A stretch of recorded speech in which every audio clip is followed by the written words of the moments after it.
చూస్తున్నారో ఇండియా పాకిస్తాన్ మీద అటాక్ చేయాల్సిన పనే లేదు. పాకిస్తాన్ వాళ్ళకే విరక్తి వచ్చి వాళ్ళ గవర్నమెంట్ మీద అటాక్ చేస్తారు. ఇట్లనే కంటిన్యూ అయితే అసలు 500 ఇయర్స్ బ్యాక్ ట్రైబల్స్ కొట్టుకున్నట్టు వీళ్ళు బుద్ధి లేకుండా మినిమం కామన్ సెన్స్ లేకుండా చేసే పనులు. మనము we should stand United as people,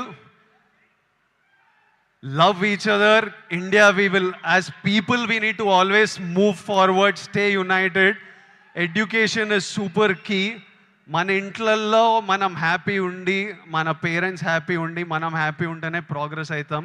అందరూ హ్యాపీగా ఉండండి. I wish you all great success. May 1st, Suryana is coming to theaters with Retro. I am watching it. I hope all of you watch and enjoy it. And Suryana, as my older brother, I just hope I always have your blessings in my